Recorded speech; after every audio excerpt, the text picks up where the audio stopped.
Thank you God. నా ప్రియమైన దేవుడా, నీకు స్తోత్రాలు.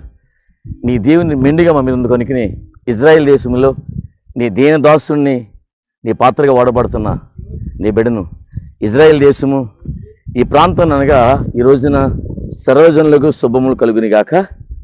ఇప్పుడు ఒక ప్రాముఖ్యమైన ప్రదేశానికి మనం వచ్చి ఉన్నాం. ఇది మనకు కనిపిస్తుంది కదా, ఈ సమాధి. ఈ సమాధి అనగా ఇక్కడ ఇద్దరు సమాధి చేయబడిన, జాయింట్గా చేయబడినది. ఒకటి మొదటగా సమాధి మానోహ, సంసోను తండ్రి. ఆ తండ్రి తర్వాత సమాధి చేయబడిన పక్కన సంసోను. ఇక్కడ హెబ్రీలో రాసింది కదా, సంసోను తండ్రి పేరు మానోహ, మనోహ. అలాగనే సంసోను. ఈ సంసోను సమాధి దగ్గర మనం ఉండి ఈరోజు దేవుడు కృపిస్తున్నాడు ఇవాళ ఇక్కడ నిలబడ్డానికి. ప్రియమైన దేవుని ప్రజలారా, ఈ ఇజ్రాయెల్ దేశంలో సంసోను చాలా బలవంతుడు. ఒక్కసారి చూడండి ఎంత లోతట్టు ఈరోజు సిటీ ఉందో, లోతట్టుగా. ఈ లోతట్టు ప్రాంతం నుండి సంసోని కొండలంతా తిరిగేవాడు. ఈ ప్రాంతం ముందు ఒక్కసారి చూడండి ఎంత అందమైన ప్రాంతమో, ఎంత లోతట్టు ప్రాంతమో. అంత లోతట్టు ప్రాంతం నుంచి పైకి వచ్చాం. ఇప్పుడు సంసోను గారికి 2 మాటలు చెప్పాలని నేను ఆశపడుతున్నాను. సంసోను నాజీరు చేయబడిన వ్యక్తి, అనగా నాజీరు చేయబడి పుట్టినవాడు. పరిశుద్ధ గ్రంథంలో మన లేఖలకు వస్తే న్యాయాధిపతులు 13వ అధ్యాయంలో తన చరిత్ర పుట్టిగా మనకి తెలుస్తుంది. మొట్టమొదట ఆయన కొన్ని తెలుసుకోవాలంటే, ఇజ్రాయేలు మరలా యెహోవా దృష్టికి దోషక్రియలు చేయగా దోషులు కాగా యెహోవా 40 సంవత్సరాలు, అంటే 40 సంవత్సరాల వారిని ఫిలిష్తీయుల చేతికి అప్పగించి ఉన్నాడు. 40 సంవత్సరాలు. ఆ కాలమందు ఒక వ్యక్తి మనకు కనిపిస్తుంటాడు. ఆయనే దాను వంశస్థుడు, జోరియా పట్టణస్థుడు అయిన మానోహ అని ఒక ఉండేను. అతని భార్యకి దేవుడు దూత ప్రత్యక్షమై, నీకు కుమారుడు అనుకరింపబడుతున్నాడు, ఫిలిష్తీయుల చేతి నుండి ఇజ్రాయేల్ ప్రజలను రక్షించడానికి అని చెప్పి దూత శుభవచనం చెప్పినప్పుడు ఆ యొక్క మానోహ ఆయన భార్య వెళ్ళి తన భర్త చెప్పిన తర్వాత తన గర్భం ఉండి సంసోను ఉదయిస్తాడు. మరి మానోహ దంపతులు సంసోను ఉదయించాడు. దేనికంటే సంసోను పుట్టి ఉన్నాడు వాళ్ళ గర్భం నుండి.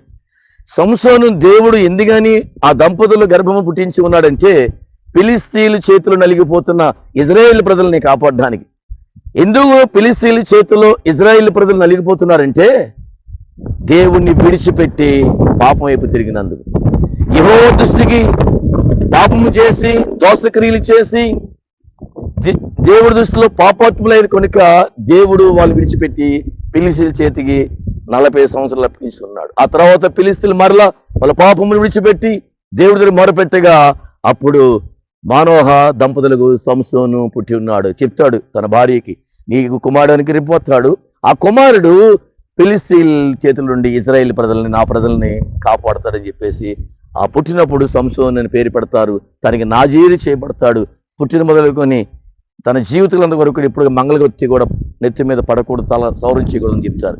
ఆ తర్వాత ఎన్నో విషయాలు జరిగిన కానీ ఆ విషయాలు మీకు చెప్పట్లేదు. కానీ ఆ తర్వాత దేవుడి కృపలో ఎన్నో యుద్ధాలు చేశాడు. ఫిలిష్తీయుల తరపున బాధపడుతున్న ఇజ్రాయేల్ని కాపాడుతాను, అలాగే ఇజ్రాయేల్ ప్రజలను కాపాడి ఎన్నో గొప్ప కార్యాలు చేసి ఆ తర్వాత మరి ఆ ఫిలిష్తీయుల యొక్క అమ్మాయిని ప్రేమించి ఒక దెలీలా అనే స్త్రీ వల్ల ఆ యొక్క మరి స్త్రీ వ్యామోహంలో పడిపోయి తనకిచ్చిన బలాన్ని పోగొట్టుకొని ఒక బల సూర్యుడై ఉండి మరి యొక్క తిరగలి తిప్పే వ్యక్తిగా అయిపోతుంటాడు సరసాల్లో.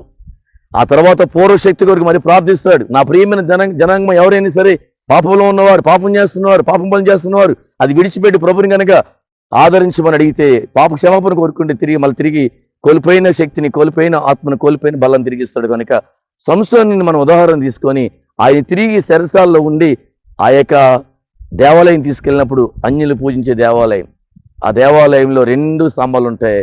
ఆ 2 స్తంభాలు మీ చేతులు వేసి ప్రార్థన చేస్తారు, ప్రభువా నా పాపాన్ని క్షమించి పూర్వశక్తిని దయచేయమన్నప్పుడు ఆ 2 స్తంభాలు, మూల స్తంభాలు ఆ యొక్క దేవాలయం, ఆ దేవత గుడిలో ఆ స్తంభాల పట్ల లాగినప్పుడు తనతో పాటు 3000 మంది చనిపోతారు. తర్వాత అక్కడి నుంచి ఇక్కడ తీసుకొచ్చి తన తండ్రి సమాధి పక్కన సంసోనిని సమాధి చేశారు. ఇది సంసోని యొక్క సమాధి చరిత్ర. కనుక ఇక్కడ ఉండి మాట్లాడడానికి, ఇజ్రాయెల్ దేశం నుండి మాట్లాడడానికి దేవుడు కృపించున్నాడు. మీ అందరికీ శుభం కలుగును గాక. మీ బ్రదర్ విటిఆర్.